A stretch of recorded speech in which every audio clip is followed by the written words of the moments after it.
Abba Yahuwah, I just want to praise and thank you for this day, and I thank you for what you are doing, Father. Wow, what a beautiful, clear day this is, and I thank you that you have cleared our hearts, as my husband has said, as we have finished our feast of unleavened bread, and as you have come and cleared our hearts, and you have come and cleared our minds. You have come and cleared us from all the leaven that is there that's standing in the way. And I thank you, my Father, for this feast that we've had and this time that we've had, and for the work that you are doing amongst us, and how you are waking up a people to your truths, and how that this is an hour now where you walked with your disciples, and you came and you opened up the mind of their understanding so that they would understand the Scripture. And so I thank you, Father, that we too can be in this time of where you will come and you will open up the mind of our understanding, so that when we read the Scripture, we need to read it to understand the fullness of that which Messiah Yahushua has come and done for us, Father. And as we are closing off this Revelation chapter 8, and as it's going to start getting heated now, when we're going to start to see all the plagues and all these, the trumpets that are sounding, and the seals that are being opened, and what is going to be released from it, and these plagues that are going to come. And Father, from that which you have spoken to me, and from that which you are showing, and where you are really, I am sensing in my spirit that great evil is upon us. And that we need to prepare ourselves, because we have now gone through this time of Passover. And we have passed over. And when there is a time of Passover, it means now we have entered into a new dispensation, a new time, a new day, a new dawn. You are the one now going to do a new thing. And now earth will line up with your purposes and your plans according to your timeline. Not according to what man celebrated in January being the new year. But this is now your time.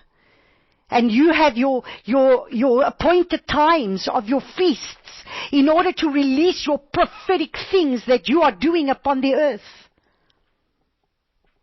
And Father, what a privilege we have to be part of this, what you're doing.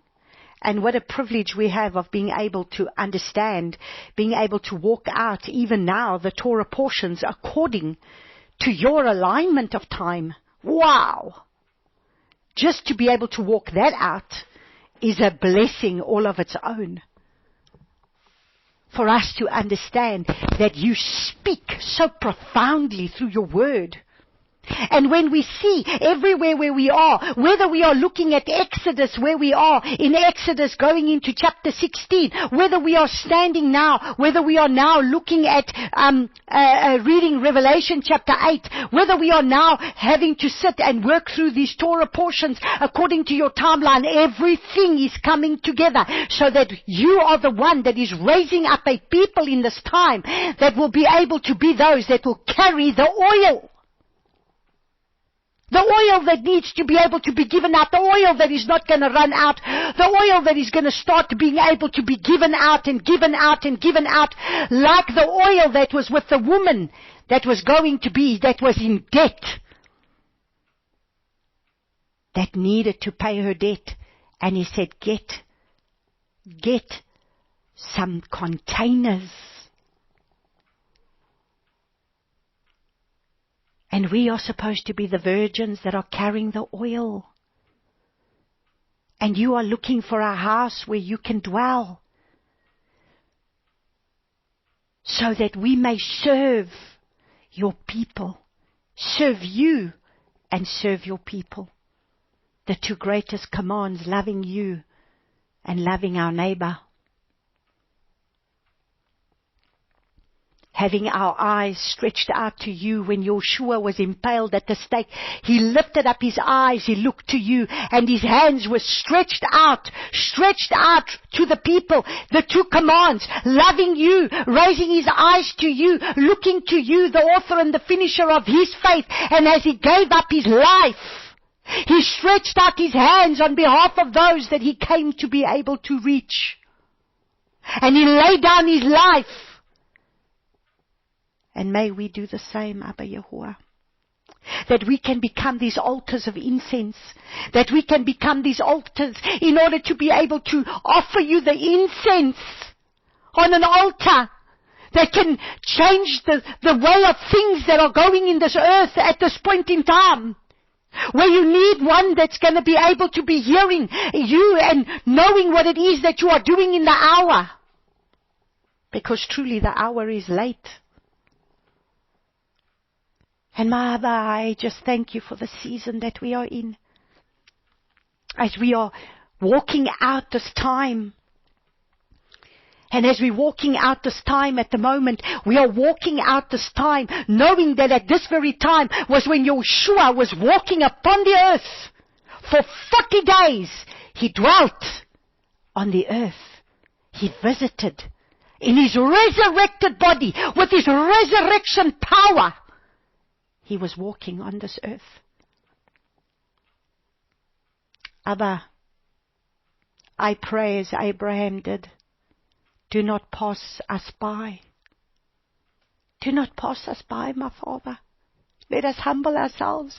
We will wash your feet. We will serve. We will humble ourselves. We will bow low.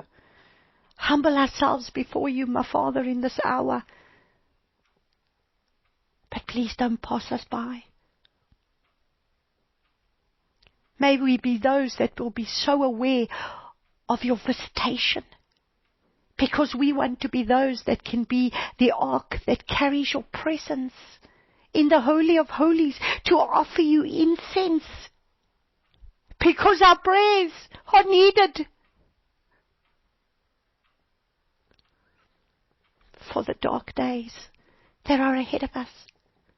As you start to unfold now, as we're going to continue with these trumpets that are going to sound, and these seals that are being opened. And now we've entered into a time, your time, and where we know that just like you judged Sodom and Gomorrah, you will judge the nations of the world. You will judge the people that have turned this world into worse than a Sodom and Gomorrah. And even your own nation that is divided, and a house divided against itself cannot stand. And your own nation that wants the ways of the world, the ways of Sodom and Gomorrah, they don't want to bow their knee to the word, but they want what the nations have. They want the freedom of what the nations have, freedom to be a man or a woman, or a boy can make a decision to be a girl, and a girl can make a decision to be a boy, and let us be like the nations. Abba Yahuwah, we are in a wicked, wicked hour. So many sacrifices of blood being made. So many children being sacrificed on an hourly basis, on a minute basis, to increase wickedness upon the earth. And that is why the earth will vomit the people out with your judgments. Just as you brought fire and brimstone upon Sodom and Gomorrah, you are going to bring your fire and brimstone upon the nations of the world that have shoved their finger in your face and said, we'll do it our way. They have written their own sets of rules, their own sets of laws, made their own commands, changed seasons, changed times, changed appointed times, changed everything. They are the gods of their own lives. And you will judge, because you are a righteous Yah. And I pray that you help us in the hour that we find ourselves in, Father, please. That we will discern the hour of your visitation in this time. And that you will come and raise us up to be seated with you in heavenly places so that we can pray strategically aligned with heaven for what it is that you want to do. And so I praise and I thank you for this time, Father. Speak to my mind and speak through my lips the very oracles that come from your heart, so that it's not by might, not by power, but by your Ruach HaKodesh that your word will be preached. In Yeshua's name. Amen. Praise Abba Yahuwah. So we will be finishing up today this very lengthy chapter 8, which we started a few weeks ago when I didn't even have anything to go by. But the Father had a real intense outlook on this chapter 8. And the kind of people that He's raising up, and now more than ever as we have crossed over, as we've come now into this timing of where we are now being thrust forth after our feasting time, where the Father is now wanting to raise up a people in this hour that we find ourselves in, those that He is wanting to send forth, just as He's sending forth His disciples, that we too can raise up. And that is why it is so important that we need to be able to understand this altar of incense and these set-apart ones prayers, because these are not prayers of everybody, and we've spent weeks looking at this. And so we're just going to finish up the few scriptures that the Father had still given me to look at the kind of people that the Father is wanting. And we are going to look at James chapter 4 from verses 1 to verses 8. And let us read. And it says, where do fightings and strivings come from among you? So do you see, why are we still fighting and arguing with one another? And boy, I tell you, if there is one thing that the Father is doing now, He really is now clamping down on this very heavily. Was it yesterday morning, I was awake at 2 o'clock in the morning that the Father woke me up. And He had me go and listen to this prophetic word that Jim Staley sent out, which I don't listen to Jim Staley at all. But this was a very earnest, strong word. And the Father, it came up on my phone, I don't know, and then somebody posted it on a group and it came up again, and the Father said, you need to listen to this. And I said, I don't care to listen to this now at 2 o'clock in the morning. He says, you really need to listen to this. And so I went and I listened to this word. And you see, I needed to hear it because Jim Staley is really confirming the very things that the Father has been speaking to me about this Torah movement, because at the end of the day, the pride, the arrogance, the puffed upness is just too much, and that's why He's speaking about the leaven and how we need to get rid of the leaven that is there, and the leaven being the pride and the arrogance that is found itself amongst the Torah movement. Because, you see, where's the love? Where is the love? And we will find ourselves bickering and arguing about things. And what is it about? Because the only reason why we want to bicker and argue is because of the flesh still being in the way. Because if we truly humble, and we truly seek the Father, and we truly seek to be led by His Ruach, and not by our reasoning minds, and not by doctrines of demons, and not by the doctrines of people, but by the Word, if we come back to the Word, we will really be able to hear what the Father's got to say. And so it was amazing, because the word that He was bringing was not something that was coming from Himself, but something that He was receiving, a prophetic vision that he was seeing and then relaying the prophetic vision that came with a word, and the Father gave him Ezekiel chapter 34, where his rebuke coming to the leaders, to the shepherds of the sheep. Because you see, what are the shepherds of the sheep on about? Is it still about my little thing and my little thing that I'm doing? What is it about? And that is why he's saying the Father is going to bypass all of this. And he's going to go and find those, the humble ones. And he's going to be able to reach the humble ones that are willing to be led by his Ruach. Because at the end of the day, it's not for us to be able to be led by our reasoning minds and all that puffs us up at the end of the day. But it's for us to be able to be led by his Ruach. And it was a very stern word that he was bringing. And this is exactly where we've arrived at this Torah movement all of a sudden, because now we just go on another revelation. Oh, hang on a second, now day begins at sunrise and it doesn't begin at sunset, so we're going to start arguing about this. And then it's going to be because the earth is flat and it's not round, and let's argue about that. And then let's argue because now we've got an Enoch calendar, and now all of a sudden we're going to do this feasts according to some or other calendar that we got now in Enoch, because this is now this is the way it's going to be done.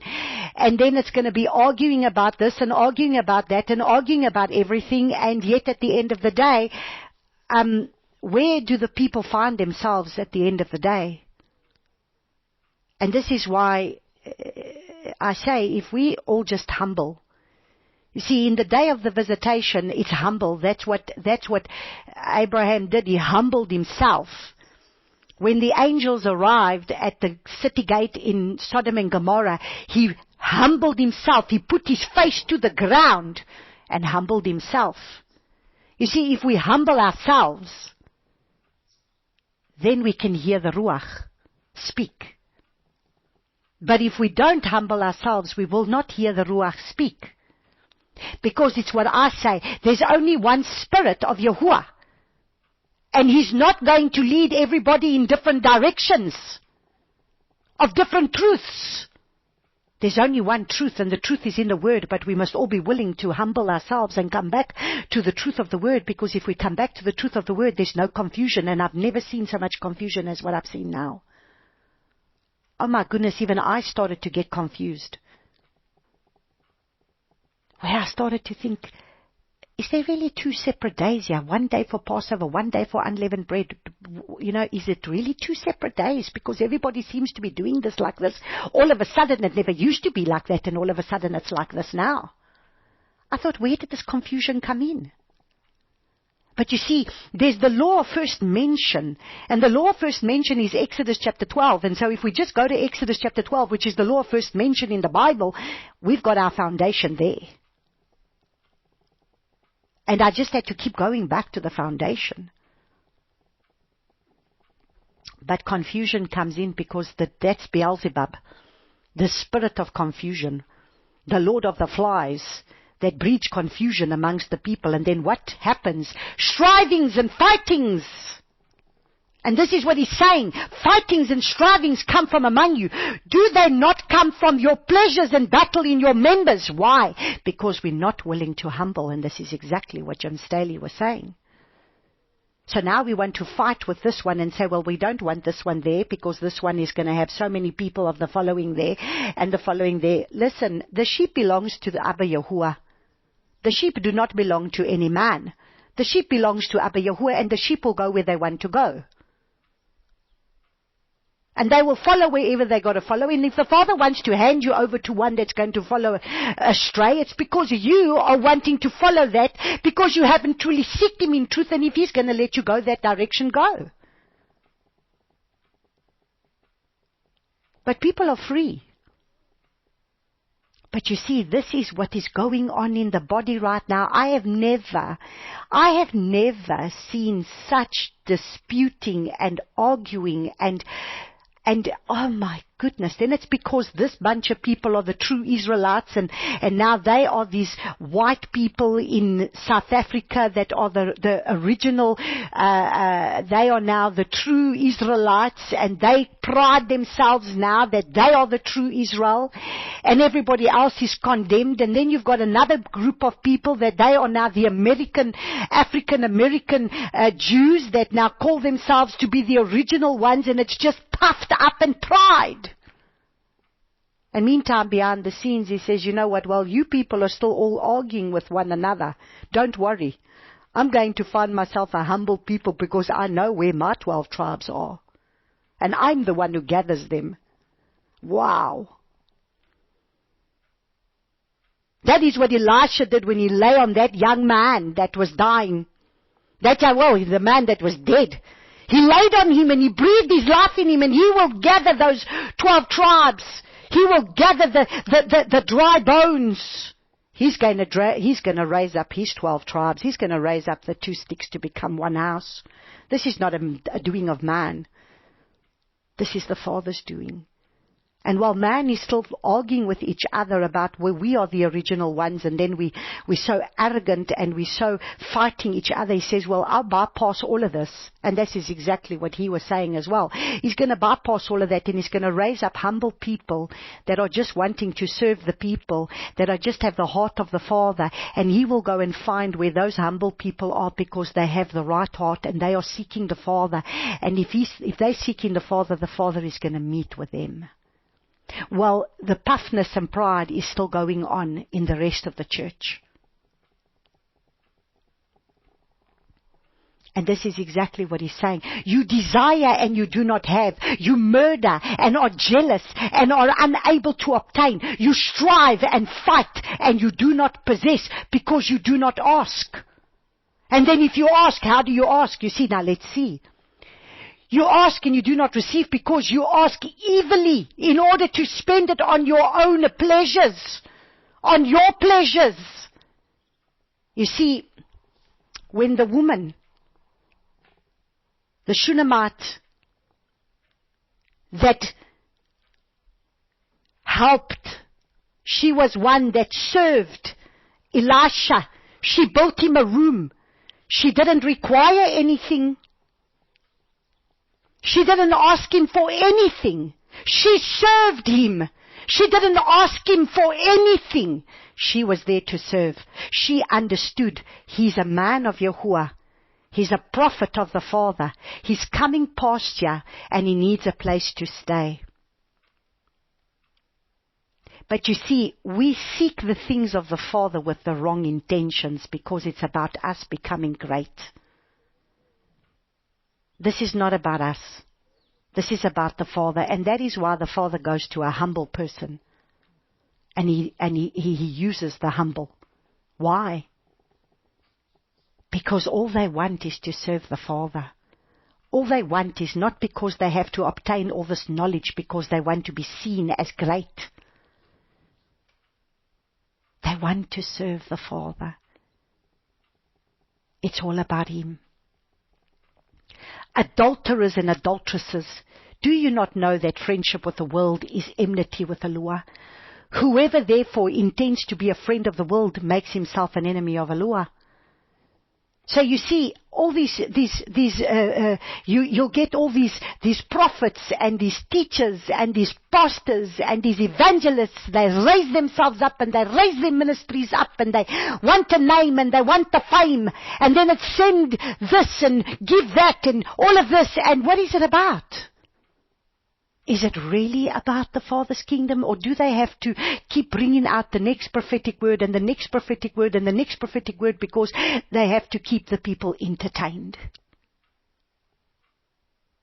Because they need to have the money coming in to be able to pay for their buildings and to be able to pay for their ministries and to be able to keep whatever it is afloat.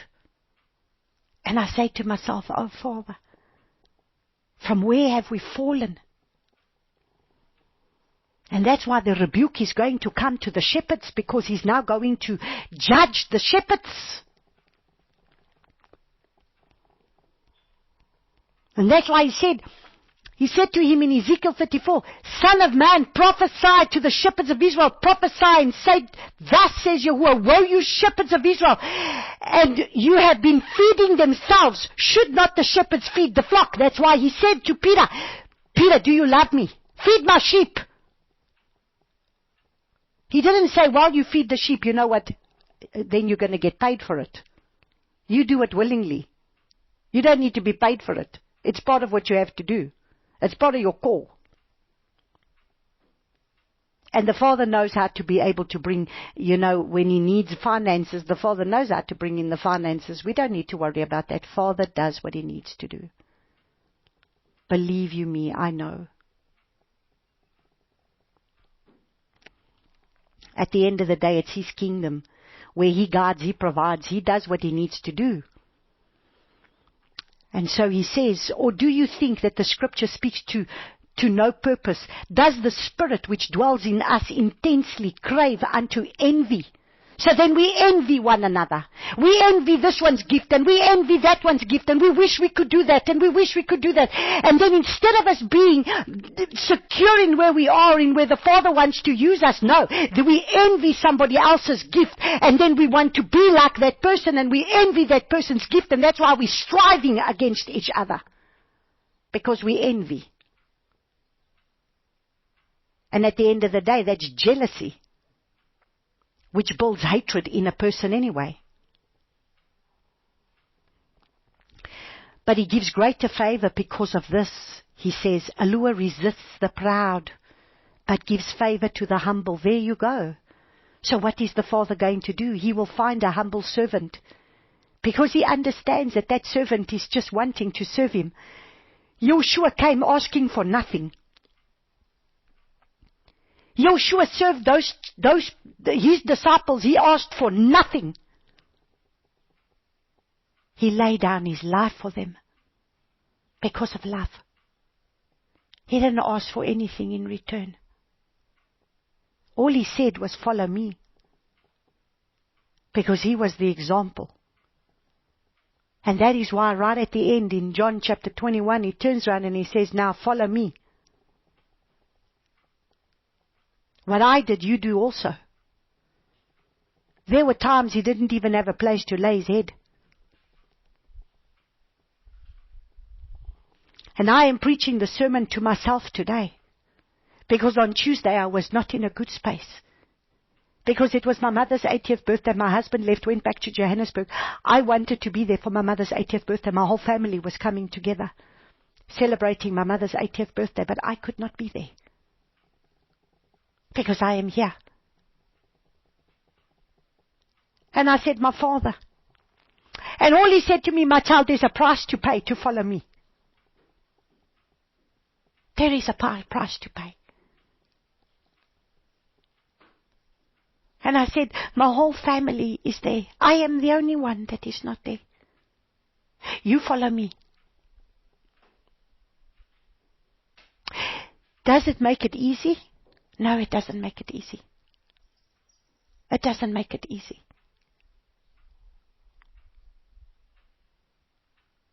But this is what is required of us. And then when it becomes difficult, then we get ourselves a little bit bent out of shape. Like me, I was now not in the right frame of mind. And I wanted to have a little crying time between me and the Father.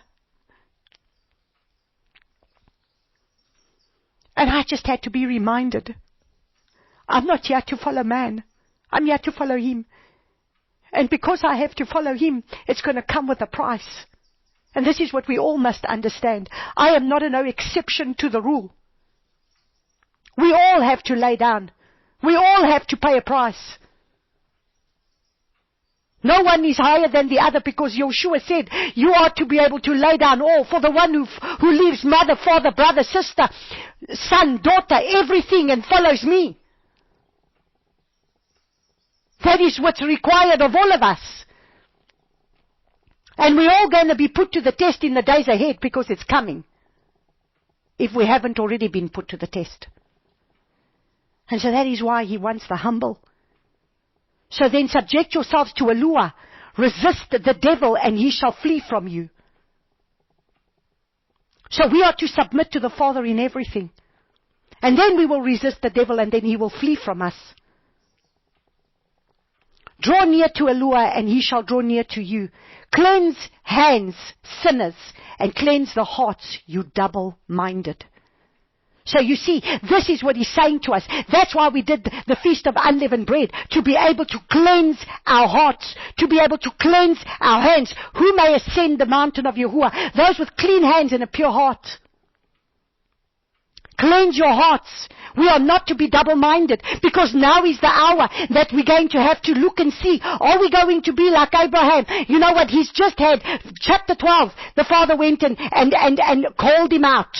In chapter 15, he cuts covenant with him. In chapter 17, he puts his name, the hay in him. He puts his breath in him, changes his name to Abraham, makes a covenant with him. Chapter 18, he appears to him. By chapter 19, what is he doing? No, by chapter 20, what is he doing? Oh, once again, wait a second. Let us just go and, I'm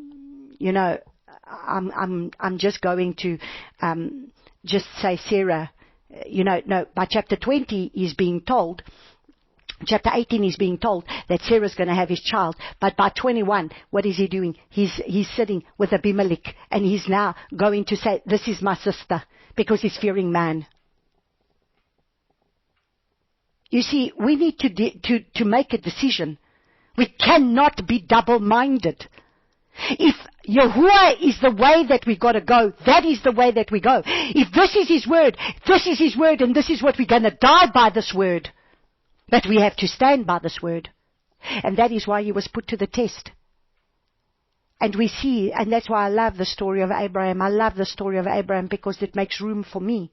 There's room for me because I'm not always, so in faith. But you see, we are on a journey, and all of us are learning until eventually he became the father of faith, because he was willing to sacrifice Isaac, but he didn't just arrive there. He wrote many tests, and so will we write many tests.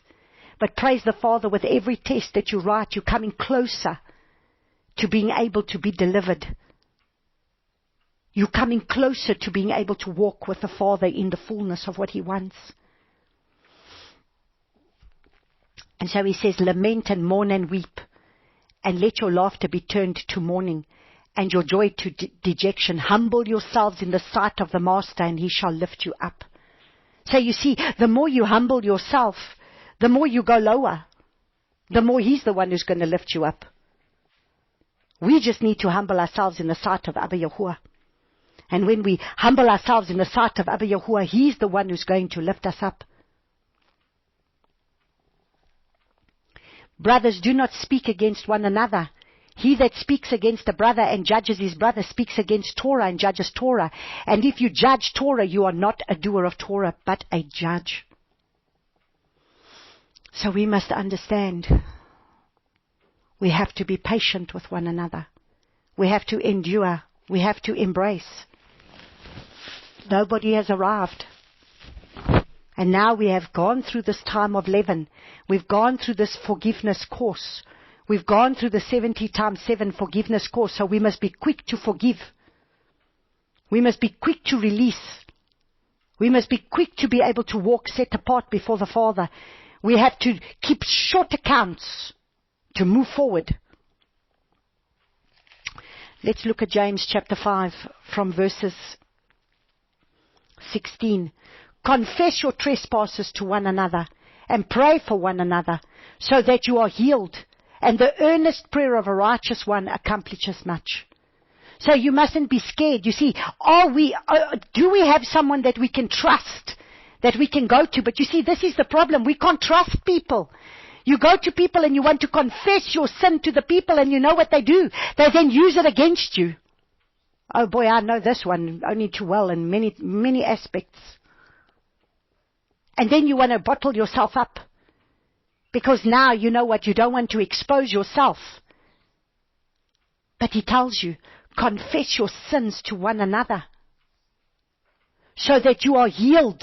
Because if you don't confess your sin, you will stay with that darkness. That's why He says everything being done in darkness, expose it into the light.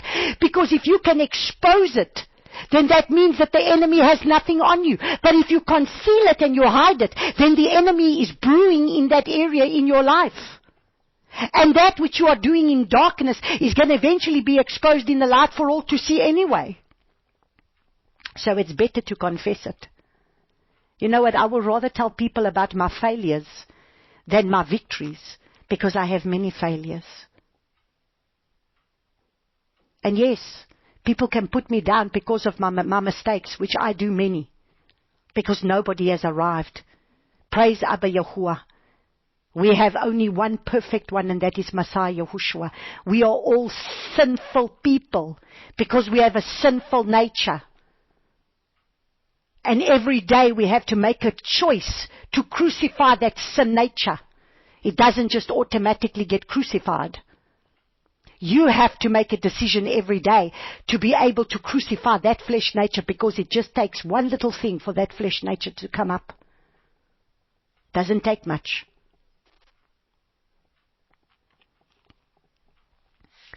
And so it says Eliyahu was a man with feelings like us, and prayed earnestly that it would not rain, and it did not rain on the land for 3 years and 6 months. So do you see, what is the Father wanting to raise up? Someone who's able to stand as an altar of incense for him to pray. So Eliyahu was a man, just like we are a man. Just like we are just flesh and blood. And so was Eliyahu. Yet he was able to stand in the gap and pray. And he was a man with feelings like we are. And he was a man with many things like we are. Oh boy, he was running from Jezebel. He had just got the biggest victory with the showdown with the Baal prophets, and the next minute he's running from Jezebel. And he's going to hide now. So do you see, he was a man, flesh and blood, just like we are. And he too was 1 minute he can do the greatest thing for the Father, and the next minute he can be a man that is running to hide from Jezebel when he's just brought down the prophets of Baal. But yet, Father was able to use him mightily because he was able to humble.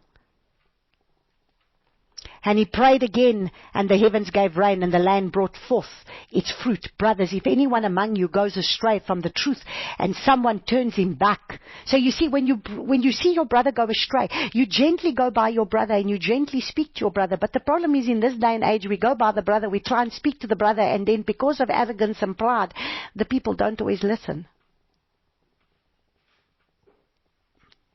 Because at the end of the day, each man does what they think is right in their own eyes.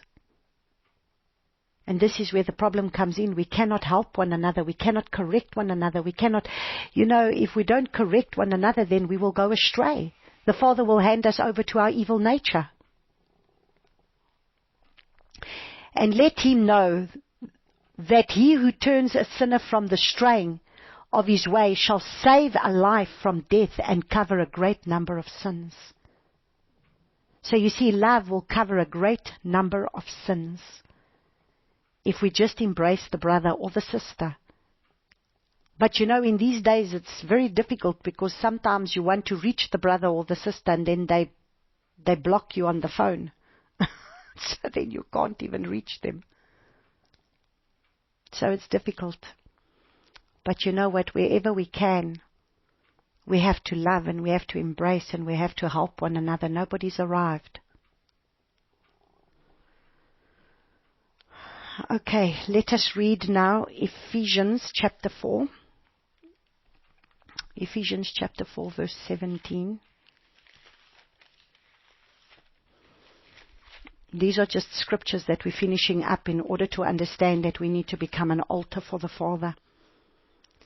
Ephesians chapter 4, from verses 17.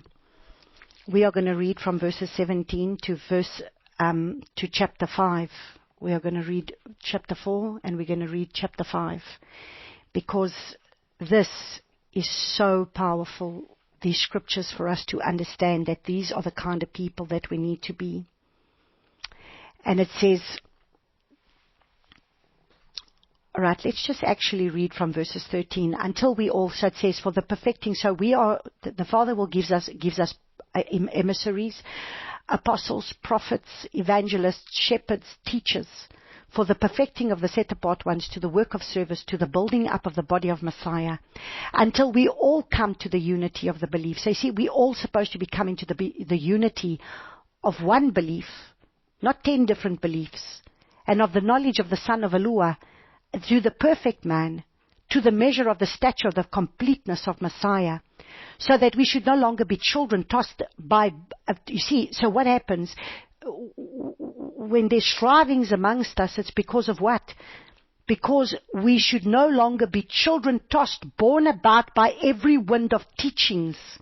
So you see, what is it that brings us astray? It's because we open ourselves up to all these different kinds of teachings.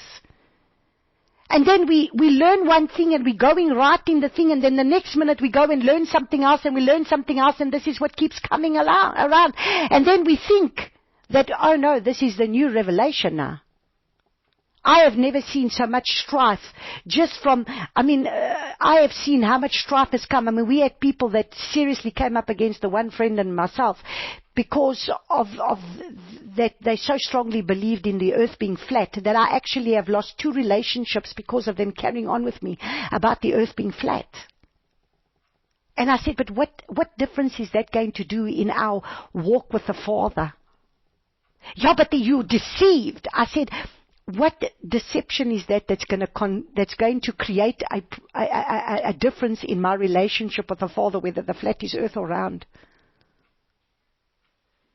But you see, this is what it is, every wind of teaching that leads astray. But maintaining the truth in love, we grow up in all respects in Him who is the head, Messiah. So what we should be doing is following Messiah Yahushua. And as we follow Him, He gives us the Ruach of Yahuwah that is going to lead us. Not to lead us into all these winds of doctrine, but to lead us to become more like Messiah. To lead us to be able to serve Him and to serve the people more, become more like Him. You know what? If I'm not becoming more like Him in my character, then all the doctrines that I'm learning is of no worth. Because the doctrines, if it's just going to puff me up, it's of no use to me. But I need to be able to start to becoming more like Him. And this is what I ask, is that, Father, please, let me become more like You. Let me be able to become more like You. Let me love Your people as You love Your people. Let me lay myself down as You did. And that is what I need to strive for more than anything else. I need to strive to become more like Him. I need to strive to become His hands extended on the earth, His feet extended. More than I strive for being able to understand all the doctrines. Because if my doctrines are just going to puff me up in arrogance and pride, and it's not making me become more like my Messiah, then I'm doing it for the wrong reasons. For whom the entire body joined and knit together by what every joint supplies, according to the working by which each part does its share, causes growth of the body to the building up of itself in love. So you see, we are supposed to be coming together and sharing so that each one does their part to be able to build the body. One cannot do it alone. We all need each other. And this is what we must understand. We need to be patient with one another because we all need one another. And this is where we need to guard the unity of the faith, because the enemy will always come to destroy the unity. Because there's power in unity. That is why when the enemy brings his unity there, do you see what destruction gets done in the enemy's camp when they all come together? Did you see when they all came together in unity and built the Tower of Babel?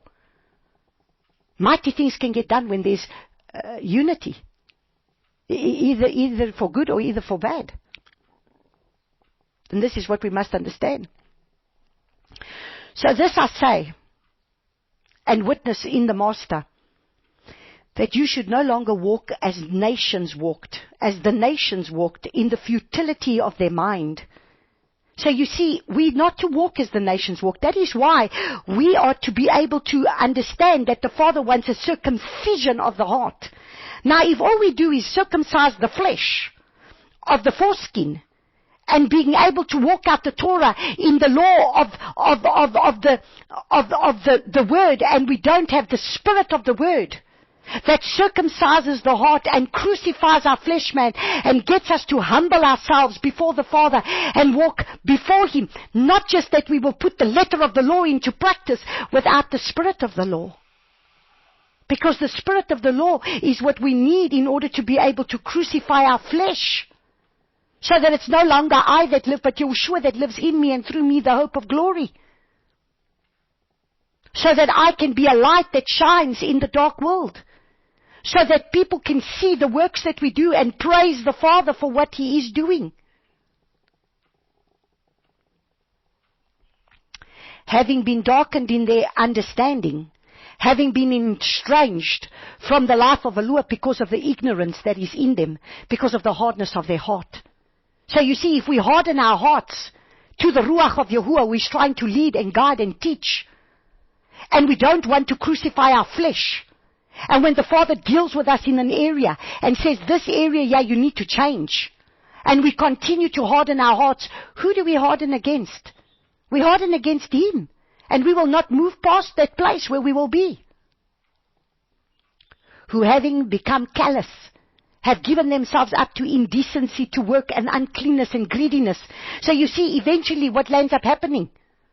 We become an island of our own. We become a God unto ourselves. And then it's all about greedy gain.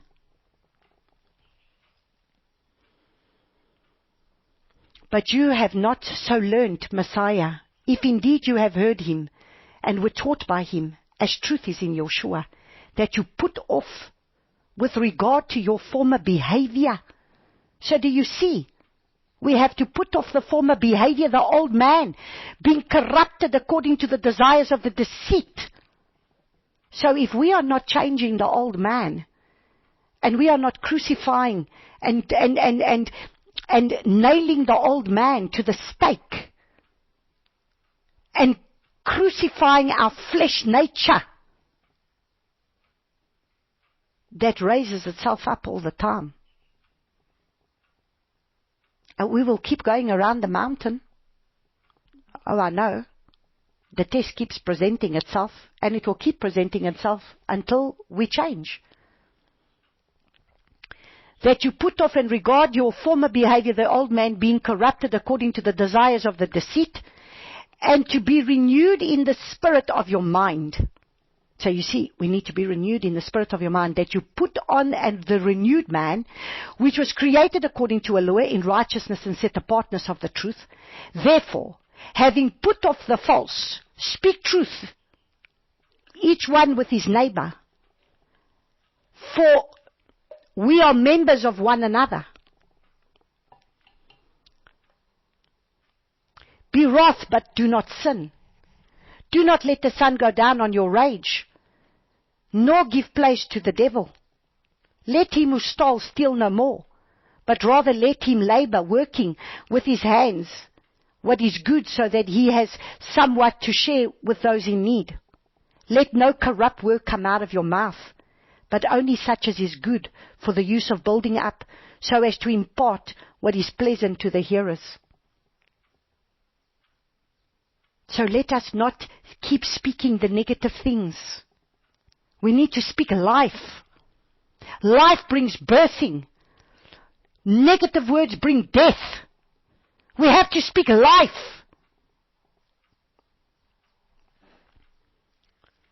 Let no corrupt word come out of your mouth, and do not grieve the set-apart spirit of Elohim, by whom you were sealed for the day of redemption. Let all bitterness and wrath and displeasure and uproar and slander be put away from you, along with all evil. So you see, now is the hour that we need to start moving away from these things. And be kind towards one another, tender-hearted, forgiving one another, as Elohim has forgave you in Messiah. So this is what the Father is wanting, that we can be kind to one another, that we can be forgiving of one another. And like I said, you know what, even if we don't agree with what the other one believes in. I mean, like I said, I had people that came here to visit that were here on the farm, and they were doing a calendar because now she's got a revelation of going on to an Enoch calendar. And I said, because I still said to her, but how come you're doing the feast on this day? I mean, because I know she's always done the feast according to the way we do it, about looking to the new moon. And she says, oh, no, she came to a revelation of this Enoch calendar. And you know what? I just blessed her. And I said, my sister, may you have a wonderful Passover. May Abba truly bless you. And even when it was her time of Passover, I sent her a message and I just blessed her in her Passover. You know, at the end of the day, we have to embrace one another. We have to love one another. We cannot fight with one another. You know, if the person's going to do it on that day or another one's going to do it on that day, let them do it. But you do what the Father tells you to do. That's what you must do. You do what the Father tells you to do. That's the bottom line. Become then imitators of Elua as beloved children, and walk in love, as Messiah also has loved us, and gave himself for us a gift, an offering to Elua for a sweet-smelling fragrance. But whoring and all uncleanness or greed of gain, let it not be named among you as is proper among set-apart ones. So do you see? What does he see? Whoring and uncleanness, he sees it as greed of gain. These people that start up all these ministries in order for them to be able to have gain. And may the Father just protect us, because, you know, many times these things start off so innocent. And that doesn't take long before the enemy takes us out. And that is why we have to stay humble before the Father constantly. And that's why I stay humble myself, that I say, Father, please help me. Help me not to allow myself to think that I've arrived anywhere when I've arrived nowhere.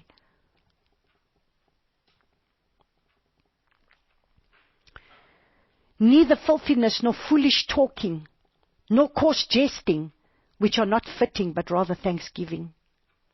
For this you know, that no one who whores, nor unclean one, nor one greedy of gain, who is an idolater, has any inheritance in the reign of Messiah or Elua. Wow. Now that is scary. Let's read that again. For this you know, that no one who whores, nor unclean one, nor an unclean one. So if we're going to continue to eat unclean things, and that which he says is unclean, and we continue to partake of it, nor one greedy of gain, who is an idolater. So if we're greedy of gain, we are an idolater, has any inheritance in the reign of Messiah and Elua. Wow, that's a scary thought. Let no one deceive you with empty words, for because of these the wrath of Elua comes upon the sons of disobedience. And this is where the world is going. We are under such destruction because of the greediness of man. The elite control the world because of greediness of man. The world is under destruction because of man's greediness. Idolatry, whoring. Therefore do not become partakers with them.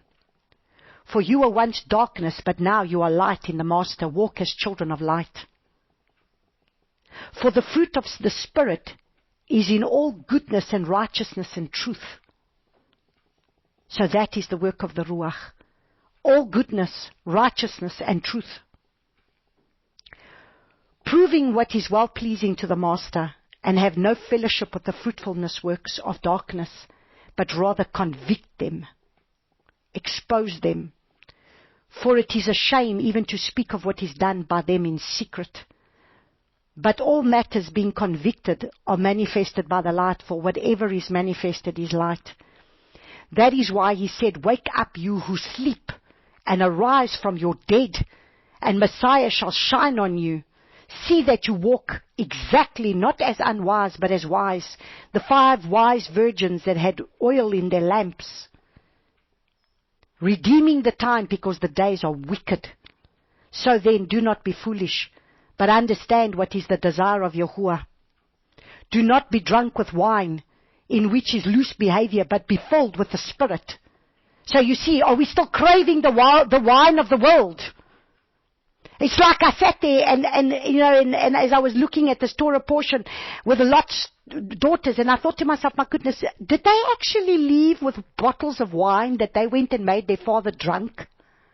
Where did they get the wine from to make their father drunk? Is that how desperate we are? That they must have left with that with them. Because how did they have it in their possessions if they were up in the mountains? Is that what Lot took with him? Because we cannot see ourselves without the lusts of the flesh. The things that this world has got to give us to drown ourselves in our sorrows. We have a little glass of wine at the end of the day so that we can drown ourselves from the busyness of the day. Well, I tell you, if that is what you're doing, you put your trust and your faith in the wrong kind of upliftment that you need. You need the upliftment of the Ruach of Yahuwah.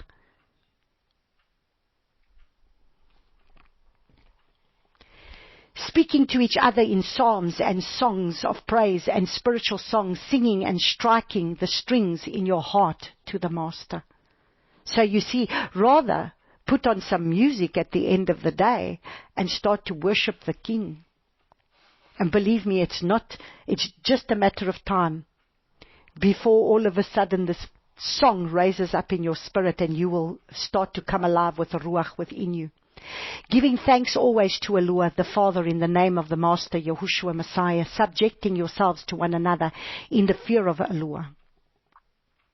Wives, subject yourselves to your own husbands as the Master, because the husband is the head of the wife, and also the Messiah is the head of the assembly, and he is the Savior of the body, but the assembly is subject to the Messiah. So also let the wives be to their own husbands in every respect. We covered this in detail last time. Husbands, love your wives as Messiah did love the assembly and gave himself for her in order to set it apart and cleanse it with the washing of the water by the word. So we are being washed with the water of the word in order to present it to himself as a splendid assembly, not having spot or wrinkle or any of the sort, but that it might be set apart and blameless. So let's read 32. The secret is great, but I speak concerning Messiah and the assembly. However, you too, everyone, let each one love his own wife as himself, and let the wife see that she fears her husband, that she honors and respects him. Let's read 1 Peter 4. 1 Peter chapter 4. And this is what we can understand what is coming our way. Beloved ones, do not be surprised at the fiery trials that is coming upon you to try you as though some unusual matter has befallen you. So understand, we are going to be tried. But as you share Messiah's suffering, so you see, we are going to share in the Messiah's sufferings. Rejoice in order that you might rejoice exultingly at the revelation of his esteem. So let us rejoice when we have to go through much suffering. If you are reproached for the name of Messiah, you are blessed. So you see, if someone is going to persecute you for the fact that you bear the name of Messiah, then you are blessed. And this is, like I said, I've had to make new mind shifts from the time that I started to do this 70x7 course. And, I had to have mind shifts that came, and it's a change of mind. You see, for us to be able to change, we need to change our mindset. And the mindset was that I have to start to rejoice when I'm being persecuted, as opposed to saying, woe is me. What have I done to deserve this? No, I will suffer because of my Messiah, because I bear whatever I do for him. If I'm doing it for him, I will suffer for his name's sake. And I have to rejoice in that. And I have to understand that it pleased him to crush Messiah Yahushua. So it will please the Father to crush us too. And he disciplines those whom he loves. He will chastise those whom he loves, so that we may come and walk in obedience to him. And so these are the change of minds, the change of mindsets that we need to have. That we will be reproached, we will be persecuted for the name of Messiah. Then we are blessed, because why? If we are persecuted for the name of Messiah, that means that the Spirit of glory, can you imagine, the Spirit of the esteem, the Spirit of His glory, of Elua rests upon you. On their behalf He is blasphemed, but on your part He is praised. For do not let any of you suffer as a murderer or a thief or a doer of evil or as a meddler. But if one suffers being messianic, let him not be ashamed, but let him esteem Elua in this matter. Because it is time for judgment to begin from the house of Elua, and that was the word that Jim Staley sent out. Judgment is going to start in the house of Yahuwah first. He's going to bring His judgment upon His people now. Judgment starts before we will see the judgment in the world. No, that judgment is going to come in His house first. And first from us, what is the end of those who do not obey the good news of Elua? And if the righteous one is scarcely saved, where shall the wicked and the sinner appear? So then, those who suffer according to the desire of Elua, there you go. So hear it again. So then, those who suffer according to the desire of Elua, so Elua has desired that you are to suffer, should commit their lives to a trustworthy Creator in doing good. So there you go. There are some sufferings that the Father chooses. That's why He said it pleased Him to crush His Son. So then, those who suffer according to the desire of Elua should commit their lives to a trustworthy Creator in doing good. So this is what we need to do. Trust. Submit ourselves to Abba Yahuwah. So let us finish reading. I'm just thinking if we should. No. I think what we'll do is we'll finish off here today. And then what we can do is we will pick up in chapter 8 and then start with the messengers that sounded, that we then continue with chapter 8 and chapter 9, and then we're going to go into these messengers, the 7 messengers that are going to be able to sound the 7 trumpets. And so we understand now that these are the kind of people that we need to be.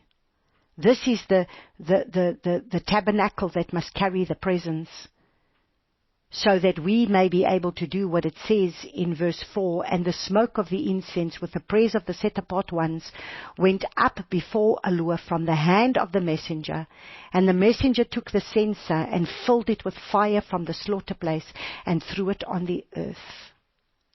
And there were noises and thunders and lightnings and an earthquake. And the 7 messengers who held the 7 trumpets prepared themselves to sound. So that is why the Father is cleaning up His people, so that the prayers of the people may be able to be joined with the set-apart ones, His set-apart ones that are going to join with the angels that need to be able to bring these prayers before the Father that is going to go upon the earth. Remember, this is how the Father used Daniel very, very powerfully. Daniel prayed, and while Daniel was praying, 21 days, there was a big war going on in the heavenlies. And even though the Father was ready to answer the prayer on the first day that Daniel prayed, but there was a war going on in the heavenlies. And so the Father is now raising up His set-apart bride that is going to be able to offer the incense that is going to be necessary on the altar of incense to be able to make a difference in these days. It's not just, praying for the sake of praying. It's prayer that is going to be heartfelt from the Father. There's prayer, and that's what we've covered in the last few weeks. There's prayer and there is prayer. And that is why He's been cleaning up His bride so that they can start to offer the prayers that start to make a difference for the things that are coming upon the earth. Let us pray. Abba Yahuwah, I just want to thank You, Father. I thank You for Your word, and I thank You that once again You solidify within our hearts for us to understand who we are to be in You, what Messiah Yahushua has come to do. He wants to clean up a people. And truly, when we read through Ephesians chapter 4, Ephesians chapter 5, if we read through James, if we read through these books, we understand where we fall so short, my Father. But I thank you, Father, that you have really brought a shaking in our lives. And that we can start to shake off this old man. That we can start to shake off this flesh nature. So that we can truly become those that will be able to walk before you. So that we can become vessels that carry your glory to a dying world, because this world is getting darker. I thank you for a great awakening that is taking place in the earth right now, where you are going to wake up your people to your truths. Father, I pray that you would start to work in the hearts of those that have hardened their heart to such a degree and closed their ears and closed their eyes to say, I don't want to hear this. I don't want to know about this. I don't want to know about this, coming back to ways of Torah. I don't want to know about this because this of here is just the law and I don't want to be under the law. Oh, my Father. How else do we walk if we do not have a foundation, my Father? I cannot thank you enough for your truths, Father, for coming and opening up the mind of our understanding so that we may know these truths and walk in them.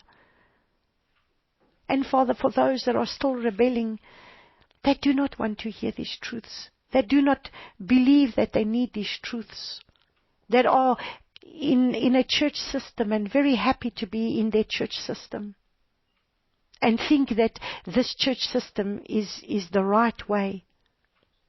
Father, I pray, please will you speak to them in visions and in dreams.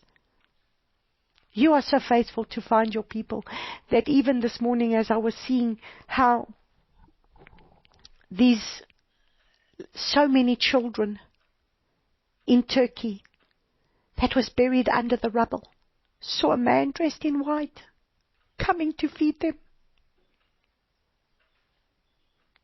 gave them water to drink and fed them. And these are people that don't even know you. But you are so faithful because you will go and you look at righteous people's hearts.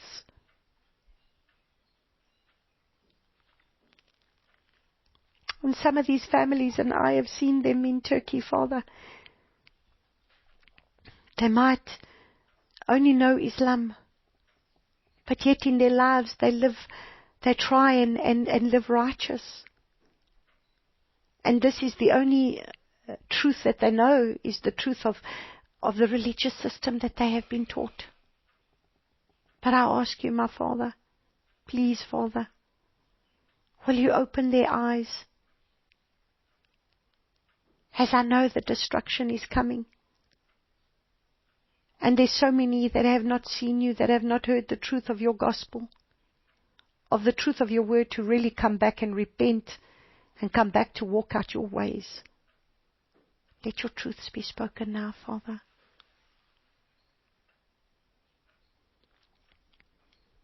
And I pray for your people in Eretz Israel, Father, where so many are going further and further and turning that nation into a Sodom and Gomorrah.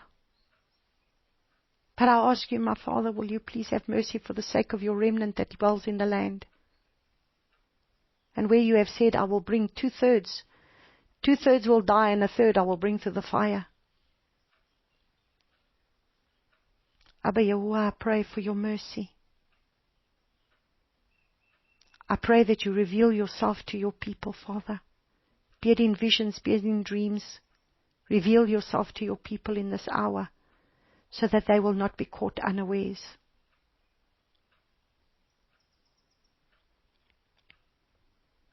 Help us in this time where we find ourselves in the hour of your visitation, Father.